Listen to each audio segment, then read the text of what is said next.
Boa noite, irmão. Boa noite, irmã. Seja bem-vindo mais uma vez à nossa live aqui. Todas as terças-feiras nós temos o nosso culto de oração, o tempo em que nós juntos adoramos o Senhor, tempo em que nós colocamos diante dele o nosso coração e procuramos de todas as formas fazer aquilo que o agrada. Quero convidar você nesse instante a abaixar a sua cabeça um instante, a orar e a se preparar para o culto que nós vamos ter. Baixe sua cabeça nesse instante e vamos orar.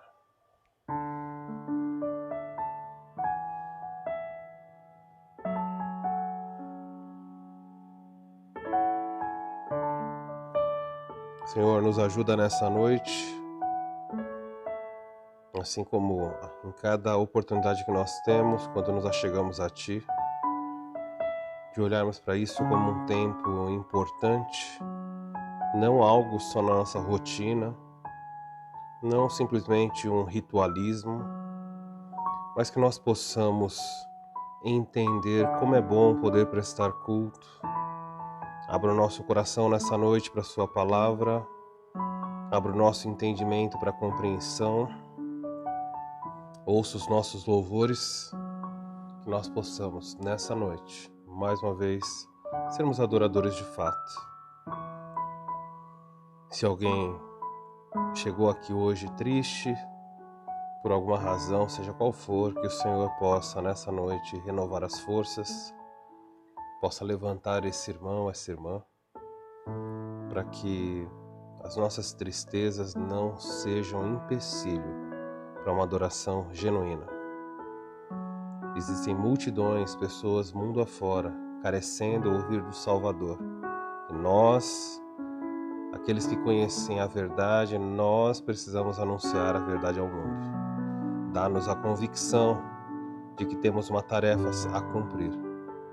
Nós assim oramos, em nome de Jesus. Amém. Queridos, vamos cantar, vamos juntos participar dessa noite, vamos louvar ao Senhor.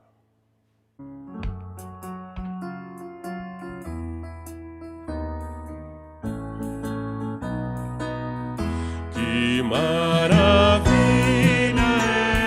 é ser salvo pela fé, viver alegre então com o Salvador. Que maravilha é ser salvo pela fé, viver alegre então com Jesus no coração, com Jesus no coração. Vidas certas tu procuras, sempre infeliz, triste estás na sua solidão. Quem aceita o Salvador se torna muito feliz e recebe o perdão. Tudo parecia inútil, tudo era em vão, tudo sem sentido, sem prazer. O Senhor te vê e quer te dar a salvação para um feliz viver. Que maravilha é ser salvo pela fé, viver alegre então com o Salvador. Que maravilha é ser salvo pela fé, viver alegre então com Jesus no coração. Jesus no coração. Olha para trás e verifica o teu viver, toda a esperança já se foi. Quem aceita o Salvador se torna muito feliz, pois Jesus com ele vai. Nada aqui é permanente, tudo se desfaz, como a nuvem, como o vapor. Vem, entrega a vida a Cristo, aceita o seu amor, Ele sim te satisfaz. Que maravilha é ser salvo pela fé, viver alegre então com o Salvador.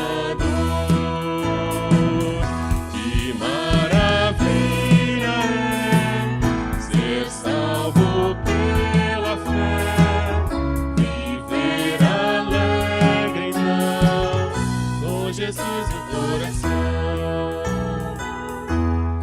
Vamos cantar só as vozes, preste atenção, olha para trás, verifica como está o seu viver. Vamos juntos cantar.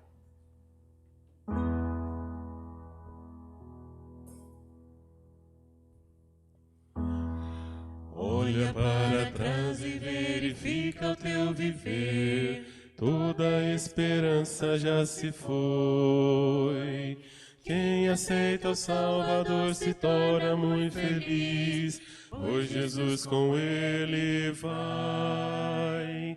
Nada que é permanente, tudo se desfaz. Uma nuvem como o vapor.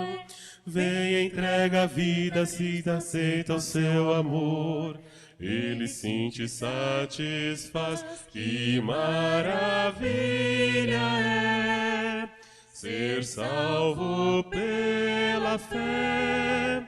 Viver alegre então com o Salvador.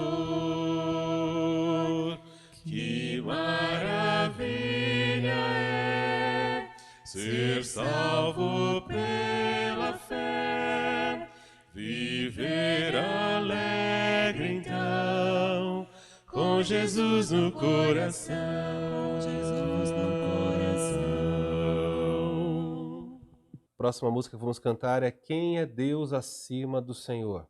E para cada uma das perguntas é ninguém é. Que Deus é como o nosso Deus. Vamos louvá-lo.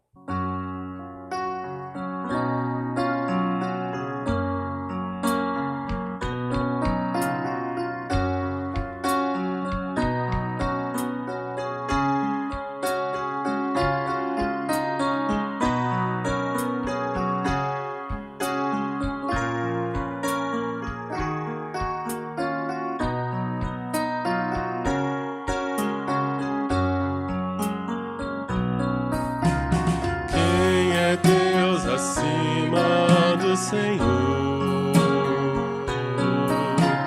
quem é rocha como nosso Deus,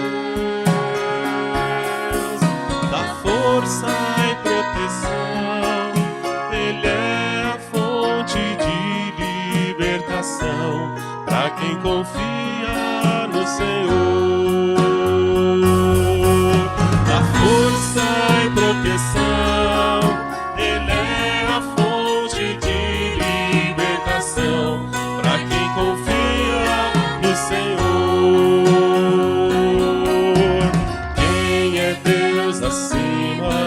Senhor, ninguém é como Ele. E quem é rocha como nosso Deus, me treina pra lutar, me mostra como devo eu andar. Glórias ao nome do Senhor. Me treina pra lutar, me mostra como devo eu andar. Glórias ao nome do Senhor. Quem é Deus acima do Senhor? E quem é rocha como nosso Deus, dá força e proteção, Ele é a fonte de libertação para quem confia no Senhor. Me treina pra lutar, me mostra como devo eu andar. Glórias ao nome do Senhor. Glórias ao nome do Senhor. Glórias ao nome do Senhor.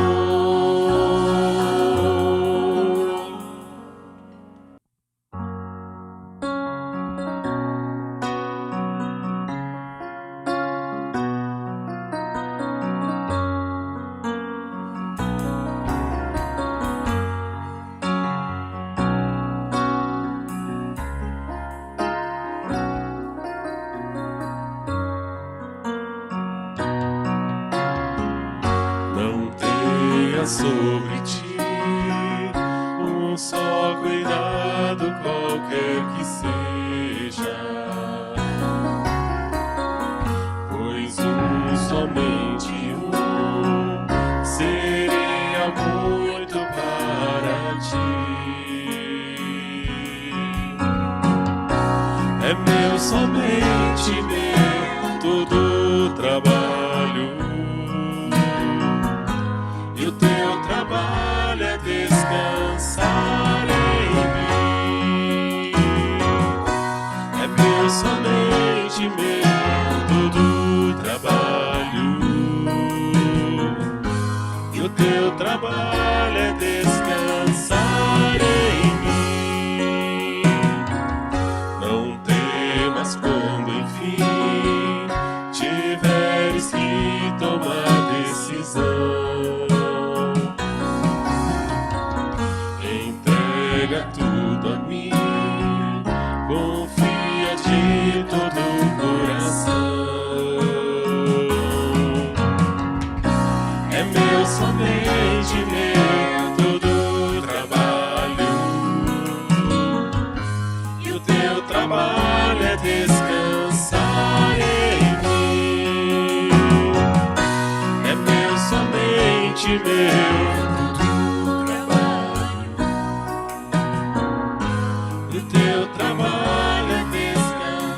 em mim. Não temas quando enfim tiveres que tomar decisão. Entrega tudo a mim, confia de todo o coração. É meu, somente meu, todo o trabalho, e o teu trabalho é descansar em mim. É meu, somente meu, todo o trabalho, e o teu trabalho é descansar em mim.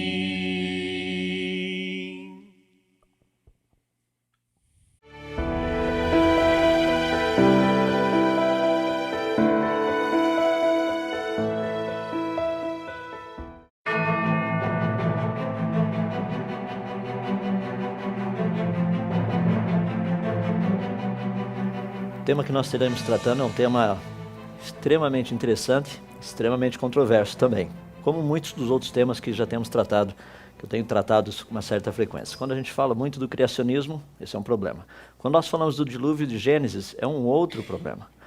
E o problema com o dilúvio de Gênesis é algo assim não tão complexo, mas é a falta de resposta que nós temos às perguntas que geralmente surgem com respeito a esse tema. Eu penso que, como cristão, talvez seja uma das áreas onde a igreja hoje tem maior dificuldade em responder. Nós respondemos sobre quase todas as coisas, mas sobre o dilúvio de Gênesis, geralmente nós apenas contamos a historinha. É o que as crianças aprendem na escola dominical. Eu não tenho visto nenhum estudo feito para adultos ou para jovens relacionados com isso. Tanto é que as 8 palestras que nós estaremos vendo aqui, elas fazem parte de um livro. E nós vamos ver a parte resumida desse livro. Então, eu gostaria de tratar desse tema, nós vamos abordar em áreas diferentes. Cada palestra será um todo dentro de si mesma, mas uma parte do pacote todo. Eu queria começar tratando de uma área que é uma área de grande interesse para nós, que é o seguinte: como que eu posso saber se algo é um fato, algo que ocorreu historicamente, ou se é apenas um mito, se foi apenas inventado? Porque se nós pudermos começar tratando disso e descobrirmos que essa questão toda do dilúvio é apenas um mito, nós podemos encerrar toda essa série de palestras na primeira. Não haveria necessidade de dar continuidade. E essa é uma pequena dica do que nós vamos observar nesses momentos. Então a pergunta que nós temos é o seguinte: como eu poderia saber se algo é história ou mito? Existe uma metodologia para se conhecer isso? Por exemplo, nós temos tantos mitos a respeito da como a cidade de Roma teria surgido. Temos mitos a respeito das várias civilizações desse planeta. Temos mitos a respeito de deuses que teriam supostamente criado o planeta Terra, ou uma civilização, ou um grupo específico de indivíduos nesse planeta. Como saber se algo é mito ou se algo é real, ou seja, aconteceu historicamente. Existem algumas questões que nós podemos avaliar a respeito disso. 3 delas são muito importantes. A primeira está relacionada com a veracidade histórica. A segunda com a veracidade científica e a terceira delas com uma descrição apropriada.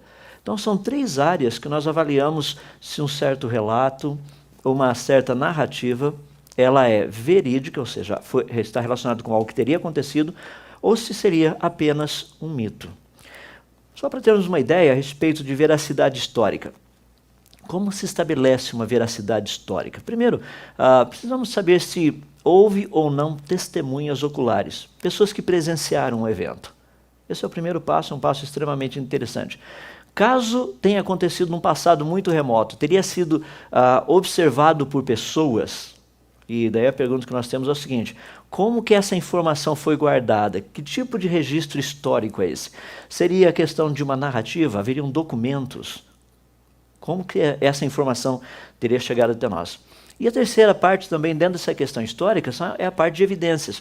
Ou seja, dentro da arqueologia, paleontologia, geologia, geografia, história e outras áreas afins. Temos informação, temos evidências, apenas essa pessoa fala a respeito disso, outras pessoas também falaram a respeito disso. Então, quando nós tratamos da questão histórica, estabelecimento da veracidade histórica, esse é um procedimento muito comum. É praticamente o que todo historiador usa. É assim que algo é estabelecido. Por exemplo, nós temos uma dificuldade muito grande em estabelecer muitas vezes quem ganhou uma determinada batalha dentro da história humana. Foi esse povo, foi aquele povo. Porque nessa hora, na hora de contar a história, cada um vai contar a história do seu lado. Por exemplo, existe dentro da cultura dos egípcios um povo, que é o povo Ixo, que até hoje nós temos uma dificuldade muito grande de interpretar quem é esse povo, afinal de contas. Quando eles viveram, quando eles existiram, de onde eles vieram, para onde eles foram, o que eles estão fazendo no Egito. Será que esse povo realmente ele existiu? A resposta é sim, ele existiu, mas como é que nós sabemos que ele existiu?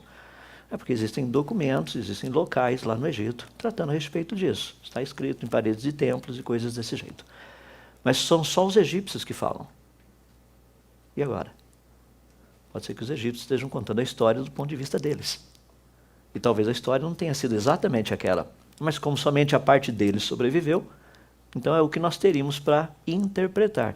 Então há uma necessidade muito grande de pensarmos nesse aspecto em termos de evidências. Isso está relacionado com a parte histórica. E com a parte científica. Como que nós podemos saber se algo teria sido realmente um mito ou seria algo histórico? Nós temos as questões de observação objetiva. Em outras palavras, aquilo que está sendo tratado, é possível termos uma visão disso, chegarmos e tocarmos ou encontrarmos alguma coisa palpável. Por exemplo, quando existe uma grande inundação em alguma área, ela deixa marcas. Então nós podemos chegar e perceber, por exemplo, na parede de uma casa, ficou uma marca da inundação, quanto de água estava lá. Essa é uma observação objetiva. Eu consigo ver, detectar, algo que eu consigo tocar. Eu não tenho que interpretar. Então, na área da ciência, observação objetiva. Também, propostas que sejam verificáveis. Quando nós ouvimos falar de certas coisas, não podem ser hipóteses nem teorias. Nós estamos tratando com fatos. Por exemplo, numa determinada região deve ter havido uma grande inundação. Como é que você sabe? Mas se não foi uma grande inundação, o que poderia ter causado isso? Talvez outros fatores fossem a causa daquilo, não necessariamente uma inundação.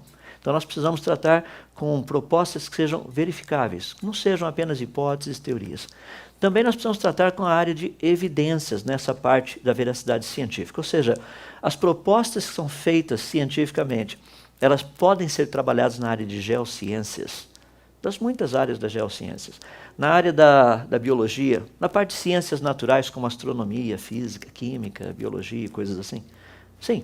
Então nós temos que entender que existe uma possibilidade de estabelecermos um fato através da veracidade científica. E por último, a terceira parte, que é uma parte bem interessante, está relacionada com uma descrição apropriada. Essa é uma das áreas que, principalmente nós, ao examinarmos um relato, é a parte onde nós dedicamos um pouco mais de tempo. Primeiro, esse relato ele é preciso, ou seja, não existe contradições dentro dele. Em outras palavras, ele é bem estruturado, ele é bem explicativo. Esse é um dos primeiros pontos. Segundo, dentro de uma descrição apropriada, ela é concisa, ou seja, ela é objetiva, ela é clara. Porque muitas vezes nós temos uma descrição apropriada, muito precisa, mas o negócio são assim, mais ou menos 5 milhões de volumes. Ou seja, é difícil você seguir o raciocínio, checar cada ponto.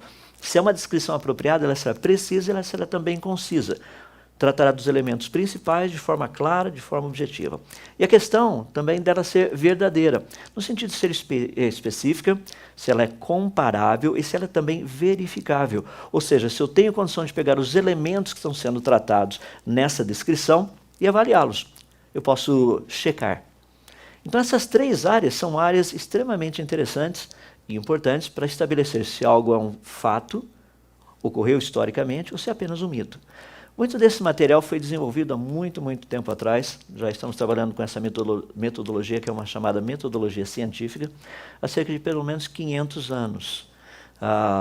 Um dos que fez a proposta e tratou de uma forma mais elaborada desses últimos, mais recentemente, alguns séculos atrás, foi Francis Bacon. E ele colocava essa ideia de separar aquilo que seria mito daquilo que seria fato. Então vamos parar de pensar a respeito dessas 3 áreas de uma forma bem prática. Primeiramente, tratar da questão da veracidade histórica. A princípio, nós sabemos que o dilúvio de Gênesis, a narrativa, encontra-se na Bíblia. Portanto, a primeira pergunta que nós temos é com respeito a essa veracidade histórica de um livro como a Bíblia, porque é nele onde essa narrativa se encontra. Eu normalmente pergunto para as pessoas, quando eu estou dando palestras relacionadas com temas desse tipo, e mais específico dentro de igrejas, eu pergunto às pessoas o seguinte: a Bíblia é a verdade? Eu sempre vejo pessoas, sim, é a verdade. Daí minha segunda pergunta é o que derruba quase todo mundo. Me dê uma evidência. Geralmente as pessoas respondem, mas isso é pela fé. Fé não é evidência. Eu preciso de uma evidência. Algo que seja palpável. Como eu sei que esse livro é verídico? Porque se não houver uma evidência, nós estamos tratando apenas com o quê? Eu acho. Então há uma necessidade de tratarmos de uma forma específica a questão da historicidade bíblica. Por exemplo, como que a Bíblia trabalha essa questão? É muito interessante porque a Bíblia trata com testemunhas oculares. No Evangelho de Lucas, capítulo 1, do verso 1 até o verso 4, nós encontramos o seguinte: muitos já se dedicaram a elaborar um relato dos fatos que se cumpriram entre nós, conforme nos foram transmitidos por aqueles que desde o início foram testemunhas oculares e servos da palavra. Lucas escreve o seguinte: eu mesmo investiguei tudo cuidadosamente desde o começo e decidi escrever-te um relato ordenado, ó excelentíssimo Teófilo, para que tenhas a certeza das coisas que te foram instruídas. Perceba os detalhes. Lucas trabalhou com pessoas que haviam sido testemunhas oculares, estavam lá presentes, e ele investiga todas essas coisas, ou seja, se realmente o que foi dito a ele é verdadeiro, compara o que uma testemunha diz com aquilo que a outra testemunha falou, vai encaixando todas as coisas, e ele diz que ele resolve escrever em um relato, e olha o detalhe, ordenado, ou seja, de forma estruturada, organizada. Já imaginou colocar a vida inteirinha de uma pessoa, tudo que essa pessoa fez de importante, de relevante, num pequeno livro de 24 capítulos? Foi muito preciso e foi muito conciso. Nós entendemos isso. E não existe discrepância interna. Ele é preciso, vai de ponta a ponta. E é por isso que nós ficamos observando que a Bíblia, como um livro, ela usa a metodologia científica, ela explica como ela foi feita. Nós temos aí um exemplo. Um exemplo dizendo como a metodologia foi aplicada. Vamos ver um exemplo dessa metodologia, portanto, aplicada no mesmo livro de Lucas. No capítulo 3, do verso 1 até o verso 2, Lucas escreve o seguinte: no 15º ano do reinado de Tibério César, quando Pôncio Pilatos era governador da Judéia, Herodes, tetrarca da Galileia, seu irmão Filipe, tetrarca da Itureia e Traconides, e Lisânias, tetrarca de Abilene. Anás e Caifás exerciam o sumo sacerdote. Alguém teria dúvida quando isso teria acontecido? O que ele vai dizer logo em seguida? Que ele diz assim: foi nesse ano que veio a palavra do Senhor a João, filho de Zacarias, Essa palavra veio lá no deserto. Ou seja, Lucas nos dá exatamente uma descrição de que ano foi esse. Ele nos diz quem estava governando o que e onde. Ou seja, para ter um referencial histórico.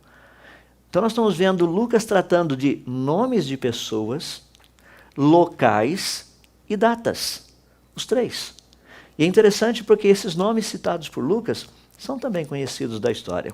Nós conhecemos Herodes, sabemos Herodes o Grande, sabemos quando ele foi o grande rei lá da Judéia, Públio Sulpício Quirinos, governador da Síria, Tibério Júlio César Augustus, imperador romano, Pôncio Pilatos, quinto governador romano na Judéia. Então todas essas informações não são informações apenas da Bíblia, são informações conhecidas pela também arqueologia. Nós sabemos dessas pessoas. Os nomes são os mesmos. O que nos foi informado por Lucas é exatamente o que nós informamos nos outros documentos encontrados. Ou seja, existe uma consistência. Então, nesse aspecto de veracidade histórica, nós temos um exemplo muito interessante como a Bíblia mostra que ela é a verdade, quando ela trata de questões históricas. E, para ser bem sincero, a Bíblia é um livro de história, do começo ao fim. Então, nós precisamos entender que um livro histórico precisa tratar de questões que eu e você podemos ir verificar. Porque a Bíblia trata, por exemplo, de nomes de pessoas que existiram no passado, nomes de cidades que existiram no passado, nomes de reinos que existiram no passado, nomes de rios que existiram no passado, nomes de cadeias de montanhas que existiram no passado, nomes de montanhas que existiram no passado. Todas essas coisas a Bíblia trata. E muitas dessas que existiram no passado ainda existem hoje, inclusive com o mesmo nome. Então é importante nós entendermos essa relação que existe entre a história bíblica e a história que nós conhecemos de uma forma geral. Eu digo isso por quê? Porque a Bíblia trata de questões muito específicas que a ciência tem trabalhado e compreendido de uma forma muito natural. Por exemplo, a Bíblia fala do aparecimento de uma cultura pós-diluviana na Mesopotâmia. Foi praticamente onde a Torre de Babel se formou. Dali as pessoas se reuniram para fazer aquela torre. Deus confundiu as línguas e eles se espalharam pela terra toda. Ou seja, na Mesopotâmia havia um centro de conhecimento, havia um centro de cultura, um centro de tecnologia, um centro de conhecimento. As pessoas estavam ali. E quando nós falamos, por exemplo, da Torre de Babel, literalmente nós estamos tratando da Mesopotâmia. As ciências naturais colocam literalmente a Mesopotâmia como berço da civilização.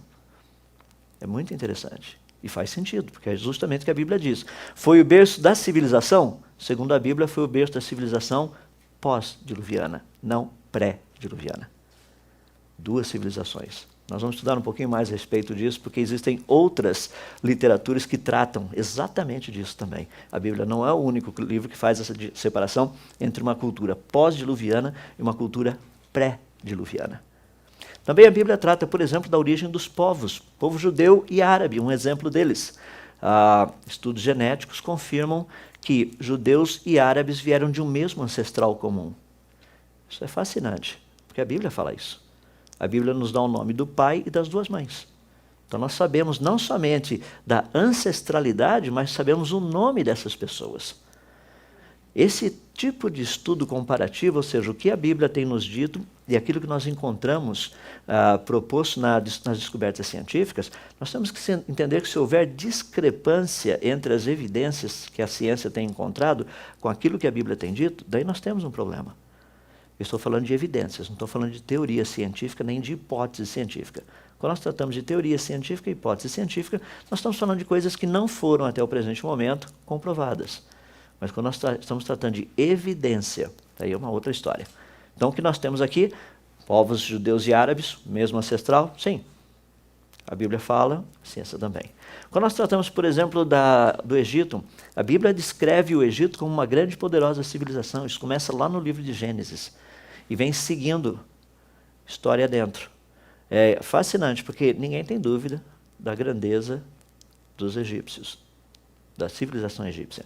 Então nós temos questões muito interessantes relacionadas com história. Uma delas apenas que eu gostaria de citar também é que a Bíblia é um livro que trata especificamente de povos. Isso é fascinante, porque falar da origem de um povo é algo muito difícil. Onde esse povo surgiu? De qual grupo? Como que ele se estabeleceu? Que interação havia entre esse povo e esse outro povo? Essa é uma das áreas de estudos relacionados com a parte de antropologia, ciências relacionadas com geografia e sociologia. Como que esses povos se interagiam? A Bíblia nos fala, praticamente nos dá a ideia de todos os povos, onde eles surgiram. Por exemplo, a Bíblia fala da origem do povo Javã. Que povo é esse? Vamos acertar o microfone rapidinho aqui, parece ter um probleminha.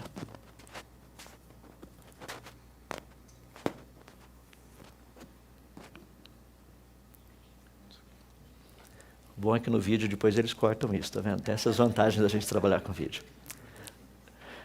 Então a Bíblia fala especificamente de certos povos, um deles dando a origem desses povos. Por exemplo, o povo chamado na Bíblia de Javã, esse povo nada mais é do que o povo grego. Então nós temos a origem, nós sabemos até mesmo quais dos filhos de Noé, o povo Javã, que é o povo grego, teria se originado. E assim com todos os demais povos, por exemplo, Misraim, nós sabemos também qual dos filhos de Noé deu origem à nação que depois se tornaria o Egito. A mesma coisa com Arã, que são os sírios, os medos, os assírios, esse pessoal todo ali, os Joctã, que são os nômades da Arábia, Elão, povos da Pérsia, Put, povos do norte da África e assim por diante. Temos uma lista muito grande, vamos tratar um pouquinho mais disso depois. Então a Bíblia trata da origem desses povos e trata de uma forma espetacular, muito reto e direto, muito claro. Esse é o tipo de informação que a ciência hoje luta para conseguir juntar os pedacinhos de evidências arqueológicas aqui e ali para tentar colocar junto e fazer sentido. Afinal de contas, de onde veio esse povo? Qual a origem dele? Eles receberam a influência desse outro, passaram essa influência para algum outro? Como funciona isso? Então a Bíblia nos dá um referencial a respeito disso. A Bíblia é tão interessante nesse aspecto que ela trata de um povo muito especial, que é o povo conhecido como o povo Eteu, os hetitas. Esse era um povo citado apenas na Bíblia. Até por volta do finalzinho do século XIX, a Bíblia era o único livro que falava desse povo chamado Eteu, o povo Eteu. Ninguém tinha noção desse pessoal. Tanto é que, se vocês lerem algumas publicações feitas durante o século XIX e século XVIII, havia uma crítica muito grande à Bíblia por citar povos desconhecidos. Então eles usavam esse exemplo do povo Eteu como uma das áreas, uma evidência que a Bíblia está cheia de contos mitológicos. Ela cria povos que nunca existiram na história. O fascinante é que, mais ou menos no finalzinho do século XIX, descobriram uma cidade na Turquia, uma pequena pedrinha, onde havia a palavra Hattusa. Juntamente com o texto Hattusa, eles ficaram sabendo que essa Hattusa era a capital do império. Mas ninguém sabia exatamente o que era, porque a escrita era cuneiforme, a mesma dos assírios. Ou seja, os símbolos utilizados eram o mesmo, mas a maneira, o que estava contido ali era diferente. Não se entendia exatamente o que era aquilo, até que se encontrou um tipo de uma pedra parecida com aquela que Champollion teve a oportunidade para descrever, para interpretar, quer dizer, e traduzir, que era a pedra de Roseta. Acharam uma outra pedra onde havia a escrita dos assírios, dos hititas e dos egípcios. Daí foi possível fazer uma comparação.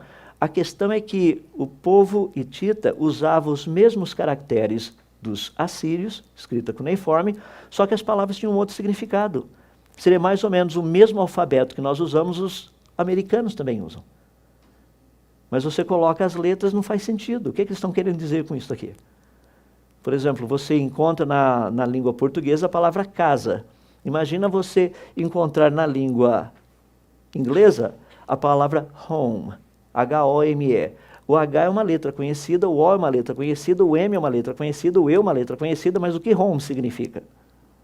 Ninguém sabia. Depois que essa pedra foi encontrada e foi possível fazer a identificação, daí foi possível ler o contexto todo. Hattusa, a capital dos heteus. Agora nós sabemos quem são eles. Um grande povo, uma grande civilização, uma grande cultura. Haviam literalmente toda uma estrutura fenomenal, um exército incrível, todinho do jeito que a Bíblia diz, uma grande civilização. É interessante que esses artigos que falavam a respeito dessa suposta, entre aspas, evidência contra a Bíblia, ainda permanecem soltos por aí. Você consegue até encontrá-los se fizer uma boa pesquisa na internet. É interessante ver o que foi dito a respeito e aquilo que é a evidência científica que nós temos hoje, comprovando claramente que a Bíblia trata de forma bem clara, reta e direta, essa questão específica da sua historicidade. Ela é verdadeira. Como eu mencionei a respeito dos povos, aí nós podemos ter uma noção dos descendentes dos filhos de Noé, Jafé, Cam e Sem.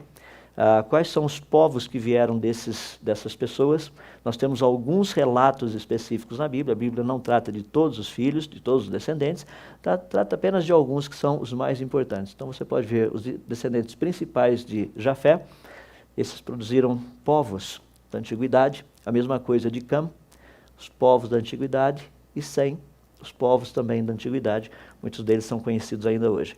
Sabendo o nome desses povos, sabendo interpretá-los quem foram, nós podemos até mesmo dizer em quais regiões esses povos passaram a habitar no planeta. Então é algo muito interessante. Você tem, por exemplo, os descendentes de Jafé, são principalmente europeus e asiáticos, é toda aquela parte que você está vendo lá em cima.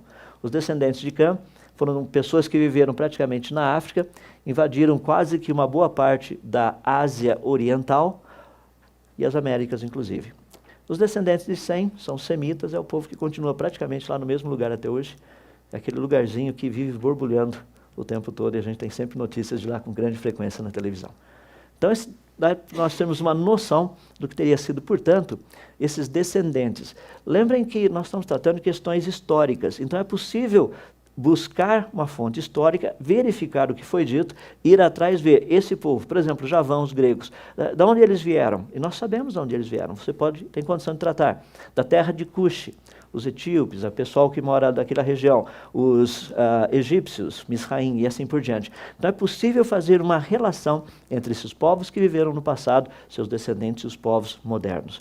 Tudo isso para dizer que o relato bíblico é um relato preciso. É possível fazer pesquisa científica, nós traçamos gráficos, mapas, mostrando onde essas pessoas viveram, por onde elas andaram. Daí começa a fazer sentido por que certas pessoas são parecidas com certas pessoas, porque certas culturas têm os mesmos posicionamentos, muitas vezes até mesmo as mesmas lendas. Faz sentido, porque estão todas juntas. Então essa é uma questão do relato bíblico dentro da questão da veracidade histórica. Gostaria de tratar um pouco com vocês agora dentro do contexto da veracidade científica. Aí nós temos um outro lado. A Bíblia é um livro cientificamente confiável? Essa é uma outra pergunta muito importante. Historicamente nós sabemos que ela é. Aquilo que ela trata, a informação que ela nos dá é uma informação precisa. Mas com respeito à parte científica, lembrem-se que eu disse a respeito de um dos aspectos da veracidade científica, é a questão de uma observação objetiva.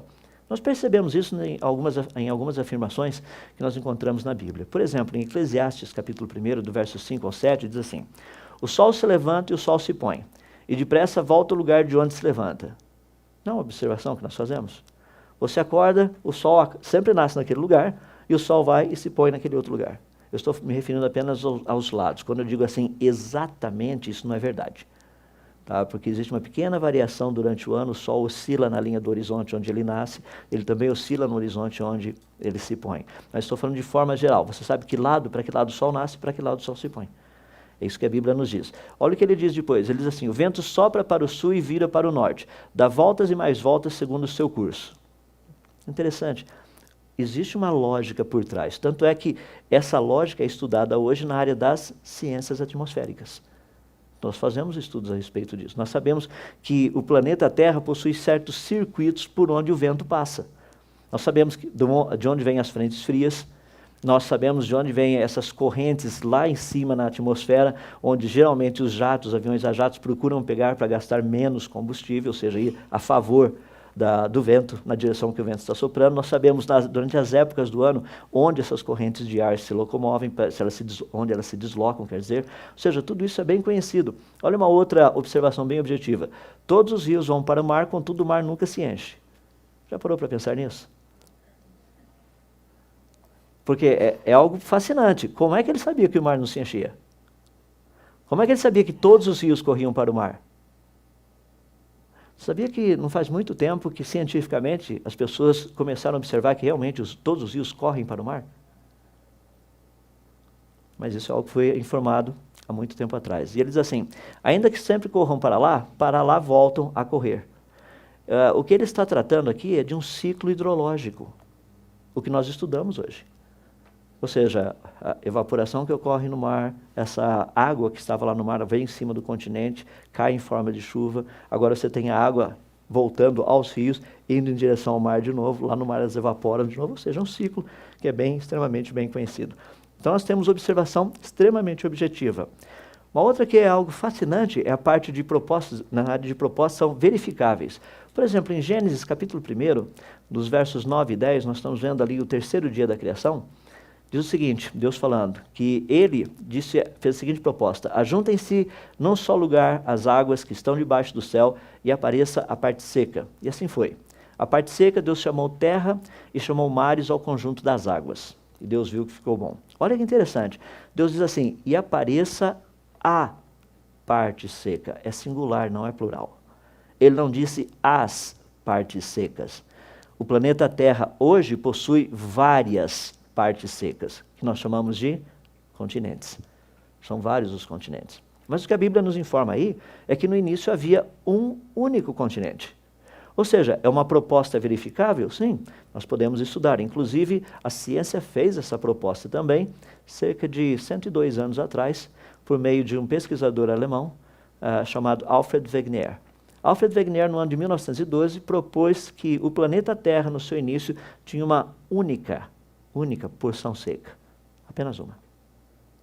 Ficou conhecido como Pangeia.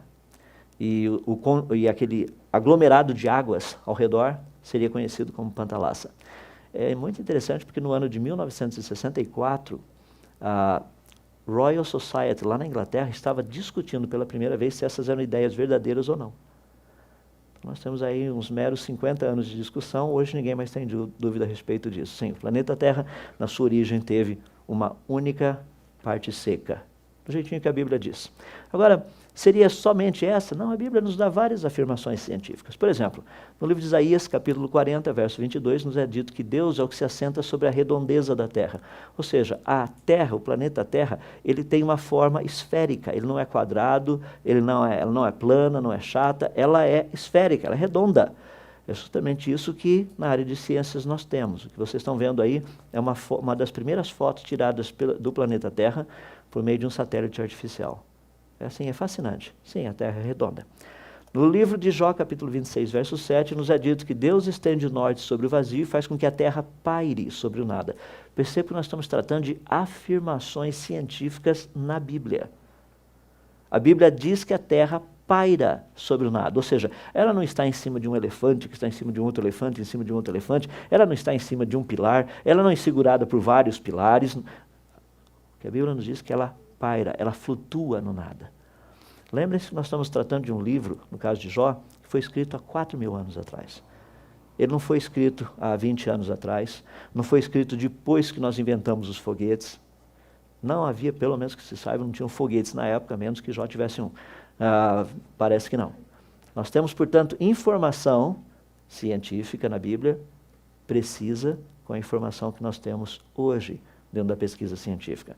A Bíblia é muito interessante até nos seus pequenos detalhes. Por exemplo, lá no livro de Gênesis, no capítulo 21, verso 33, diz que Abraão plantou tamargueiras no deserto. Nos dá o nome da planta. Não diz apenas que Abraão plantou algumas plantas lá no deserto. Nos é dado o nome. Isso é fascinante porque quando você faz o estudo na botânica, você percebe que tamargueira é o único tipo de planta que sobrevive num local como esse, um solo com uma salinidade muito água e com uma quantidade muito pequena de chuva, menos de 150 milímetros por ano. Ou seja, só tamargueira. Imagina se a Bíblia nos tivesse dito que Abraão teria plantado eucaliptos lá em Berseba. As pessoas iam falar, isso não faz sentido. Realmente não faz sentido. Então nós sabemos o que foi plantado e sabemos que o tipo de plantação no local onde foi plantado produz exatamente, tem condição de nascer e continuar crescendo ali. Quando nós estudamos, por exemplo, no livro de Levíticos, capítulo 11, nos é dito que a vida da carne está no seu sangue. Ou seja, o sangue possui funções vitais no corpo humano. E nós sabemos disso. Nós sabemos que, por exemplo, a cada 10 segundos, cerca de quase 50 milhões de células são repostas no nosso corpo. Por quê? Porque tem um sistema todo que funciona. Um ser humano praticamente de 1,75 m, ele teria por volta de aproximadamente 100 mil quilômetros de veias e artérias. Esses 5,6 litros de sangue, mais ou menos, que essa pessoa teria, percorreria cerca de 19 mil quilômetros por dia. É sangue que vai, sangue que vem. Lá no sangue nós encontramos essas coisinhas muito interessantes que William Harvey descobriu, a questão dos glóbulos vermelhos, das hemácias transportando oxigênio para lá e para cá, os leucócitos, os glóbulos brancos, tratando de preservar, fazer com que o sisteminha continue funcionando, e as nossas queridas plaquetas ajudando na coagulação. É interessante, mas isso é descoberta recente. A Bíblia fala que a parte vital está no sangue. E é verdade. Tanto é que é impressionante quando aqueles que gostam de estudar um pouco de história, você vai perceber que nos primórdios da medicina moderna, como nós a chamamos, uma das técnicas muito conhecidas era simplesmente a da sangria. Ou seja, pegava-se uma pessoa que tinha uma certa enfermidade e tirava todo o sangue. Depois dizia para a família que foi feito tudo possível, mas infelizmente aquela pessoa morreu. Nós sabemos hoje que nós devemos fazer o contrário disso. Em outras palavras, vamos colocar sangue na pessoa, é isso que ela precisa. Então, as afirmações que a Bíblia nos dá. Uma outra bem interessante a respeito dela, dessa questão, no livro de Gênesis, capítulo 3, verso 20, nós somos informados que Adão deu o nome de Eva, a sua esposa, por ser ela a mãe de todos os seres humanos. Ou seja, todos nós somos descendentes de uma única e mesma mulher. Isso já foi comprovado na década de 80, mostrando que o DNA mitocondrial, que é uma partezinha da informação genética que todos nós temos, e que é passado de uma geração para outra, e que é passado apenas pela mulher, não pelo homem, todos os seres humanos do planeta Terra simplesmente têm exatamente o mesmo material genético, o mesmo DNA mitocondrial. O que é fascinante, mostrando que todos nós viemos de uma única e mesma mulher. Eu costumo até brincar um pouco com os meus amigos, que não têm o mesmo posicionamento teológico que o meu, dizendo que eu fico assim muito impressionado com a ciência, porque o nome do estudo ficou conhecido como Eva mitocondrial. A pergunta é por que Eva e não Maria das Dores mitocondrial ou Josefina mitocondrial? Não que eu tenha nada contra esses nomes, mas por que Eva mitocondrial? Interessante, porque com quase todos que eu perguntei, eles falaram, mas isso é um nome assim já que tem uma certa conotação. E eu pergunto, esse nome veio da onde? A conotação veio da onde? É muito interessante isso. Então nós temos muita informação mostrando que a Bíblia trata de questões específicas, ela nos dá informações precisas cientificamente. Então, para nós podermos notar que o relato bíblico, ele está baseado dentro de um contexto onde existem evidências históricas. A Bíblia é um livro histórico, confiável. A Bíblia é um livro que faz afirmações científicas corretas. Então, o que nós precisaríamos agora é apenas observar essa questão dessa descrição, se ela é uma descrição apropriada ou não. Porque estamos avaliando essas três áreas para termos uma noção do relato de Gênesis. Então, o que nós já vimos até aqui, que esse relato encontra-se num livro, um livro extremamente histórico, digamos 100% histórico, onde as bases do relato histórico nele encontrado são bases que nós encontramos nas ciências, ou seja, a maneira, a metodologia do relato ter sido escrito é a metodologia que nós usamos até hoje para descrever algo que realmente aconteceu. Nós vemos que esse livro trata de afirmações científicas e todas essas afirmações científicas estão corretas. Eu entendo que muitas pessoas não gostam da afirmação científica. Por exemplo, muitos amigos, só um parênteses nisso novamente, muitas pessoas me dizem, têm me dito o seguinte, mas a Bíblia e evolução, as duas não tem nada a ver uma com a outra. É verdade, só que evolução não é uma ciência devidamente estabelecida, por isso que ela é conhecida como teoria da evolução. Se fosse um fato científico, seria lei da evolução. Se bem que existem alguns professores universitários que chamam de lei da evolução, mas não existem evidências. Para que uma lei seja estabelecida, ela precisa ser vista, precisa ser comparada, precisa ser testada, feita novamente, vezes e vezes e vezes após vezes, e sempre dando o mesmo resultado. Infelizmente, a evolução não consegue produzir isso, porque ela não tem condição de produzir isso. Ela é apenas uma proposta. Então, nós precisamos entender que, quando nós tratamos com algo que precisa estar corretamente, definitivamente, sem a menor sombra de dúvidas, correto, nós precisamos olhar cientificamente se existe uma evidência. A Bíblia trata de afirmações científicas cheias de evidências. Então vamos tratar dessa questão dessa descrição apropriada. Quando nós tratamos do relato bíblico, nós temos uma estrutura muito boa, quer dizer, mas é uma estrutura precisa. Por exemplo, no relato bíblico nós somos informados o motivo do dilúvio, isso aparece lá em Gênesis 6, do verso 1 até o 8, falando da corrupção da humanidade. Essa foi a razão principal do dilúvio. O texto também, na estrutura explicativa, nos fala do anúncio do dilúvio. Gênesis capítulo 6, do verso 9 até o capítulo 7, verso 5, tratando especificamente da história de Noé, a família dele, o básico para conhecermos. Na estrutura fala da narrativa do dilúvio, ou seja, quando o dilúvio começou, o que aconteceu, os detalhes, vamos ver daqui a pouco, e quando terminou, lá do verso 6 do capítulo 7 até o verso 22 do capítulo 8, inclusive ele começa dizendo o seguinte: Noé tinha 600 anos de idade quando as águas do dilúvio vieram sobre toda a terra, e aí ele vai contando, ele nos dá detalhes. E por fim, essa estrutura e explicação, ou seja, essa estrutura precisa, e fala a respeito dessa finalização do dilúvio, ou seja, como que as coisas terminaram. Então nos dá o começo, nos dá o meio, nos dá o fim. Inclusive a finalização fala lá em Gênesis capítulo 9, do verso 1 até o verso 17, e o texto mesmo diz assim: concluindo, disse Deus a Noé. Muito interessante porque é o relato bíblico. Então nós temos uma estrutura perfeita, extremamente explicativa, dentro de um sistema preciso. Esse é um ponto muito importante. Estou enfatizando que a descrição apropriada, ela é precisa. Ela é muito bem estruturada, muito bem. Ela é muito bem explicativa. Pode perceber que o texto não fica se repetindo. Ela nos dá informação precisa todo o tempo. Mas não somente isso, essa descrição, ela é também extremamente concisa. Se você pegar e enxugar o texto todo do dilúvio, nós paramos aí praticamente com os seguintes elementos: um homem salvando os animais numa arca devido ao dilúvio produzido pela ira de Deus. Reto e direto, sem maiores problemas. Agora, não somente ela é precisa e concisa, como ela também verdadeira. Esse é o ponto que muitas vezes dá um pouquinho mais de dificuldade. Por quê?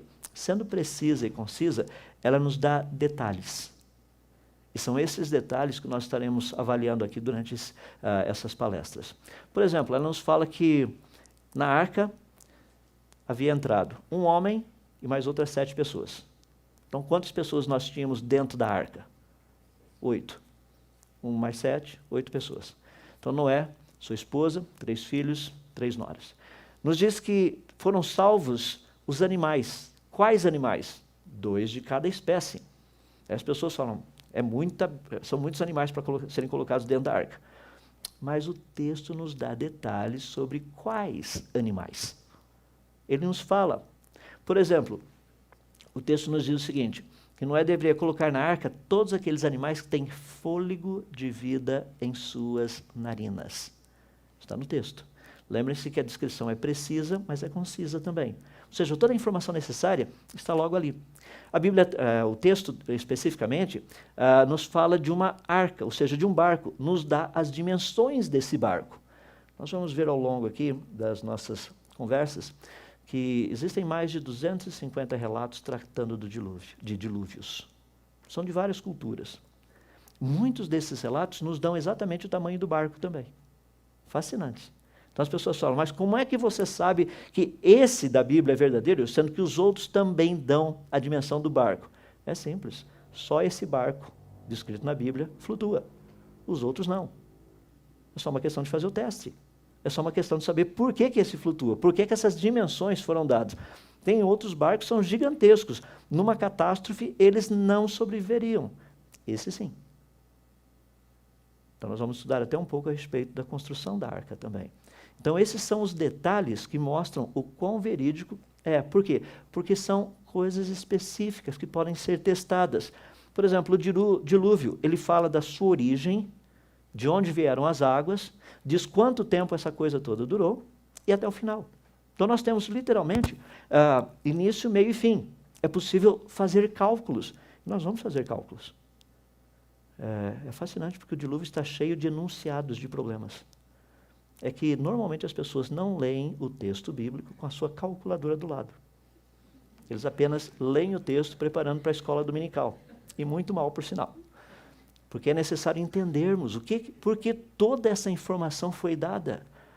Por que existem quase 4 capítulos falando a respeito disso? Por que detalhes? Por que dias? Por que tanto tempo para isso? Por que tanto tempo para aquilo? Quando nós vamos falar sobre a cronologia do dilúvio também. Então, há uma necessidade de entendermos que a origem, a sua duração, ou seja, uma descrição extremamente específica a respeito de tudo o que aconteceu durante todos esses dias. Muitos das lendas de dilúvio por aí dizem que o dilúvio durou apenas 7 dias.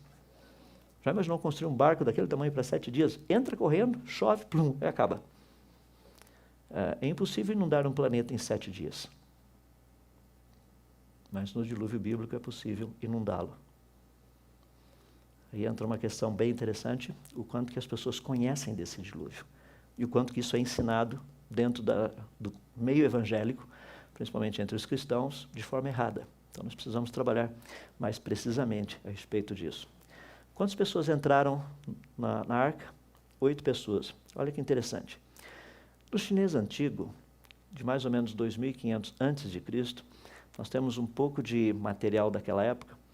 A palavra barco era escrita da seguinte forma. Então nós estamos tratando de algo muito antigo, 4.500 anos atrás aproximadamente, se a datação estiver correta. Pelo menos 4.000 anos nós sabemos.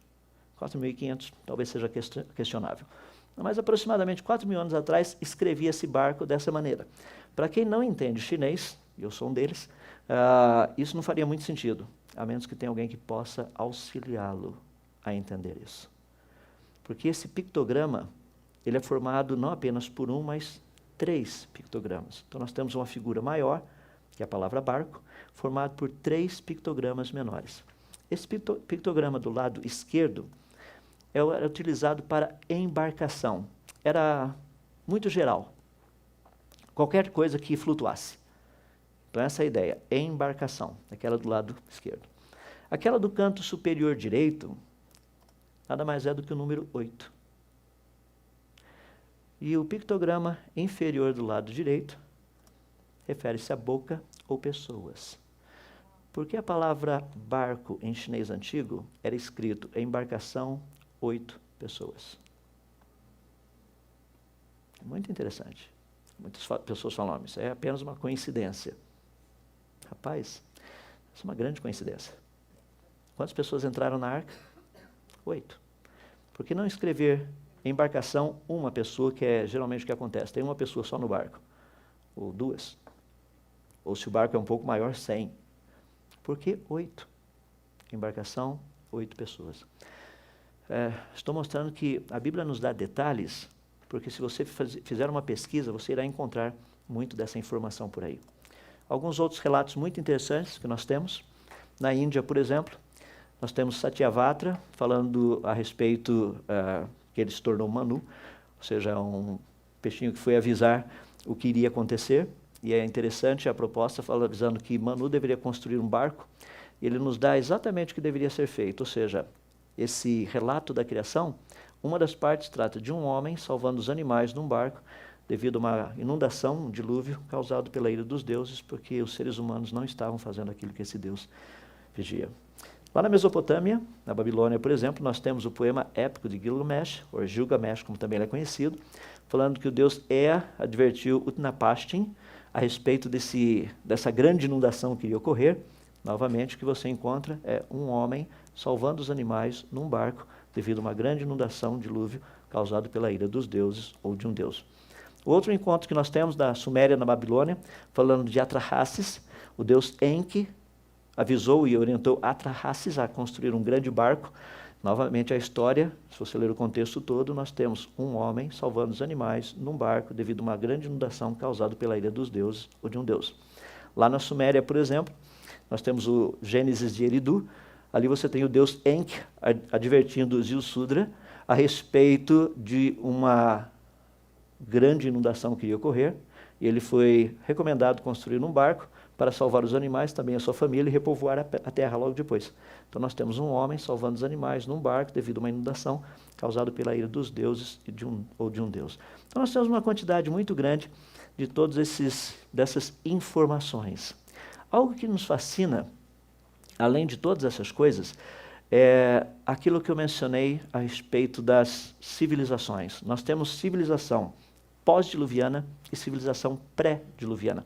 Nós encontramos isso na Bíblia, ela é bem reta e direta, mas nós encontramos a mesma coisa também lá na relação de reis sumerianos que haviam vivido antes do grande dilúvio. Inclusive, eles têm listas de leis pré-diluvianos e reis pós-diluvianos. Algo que é muito fascinante, caso você tenha interesse em fazer uma pesquisa por conta própria, você poderá ler esse material, ele apenas está em inglês, Folklore in the Old Testament, foi escrito por James George Fraser, é considerado como o pai da antropologia moderna, ou seja, um dos fundadores da antropologia moderna. Nesse livro, das páginas, no primeiro volume, são 3 volumes, no primeiro volume, da página 104 até a página 360, ele faz uma compilação de relatos não bíblicos sobre o dilúvio de Gênesis. É fascinante, porque o alvo dele é mostrar que esses relatos, ou seja, o relato bíblico, havia sido retirado desse tipo de informação que estava circulando por aí. Esse é o alvo principal. Agora, ele fala dos vários relatos encontrados entre os babilônicos, entre os gregos, entre os europeus, entre os persas, os povos da Índia, os asiáticos, os contos dos arquipélagos, vários arquipélagos da Índia, lá na Austrália, contos australianos, contos que são encontrados na Nova Guiné e na Melanésia, na Polinésia e Micronésia, América do Sul, América Central, entre os mexicanos, América do Norte, entre os africanos.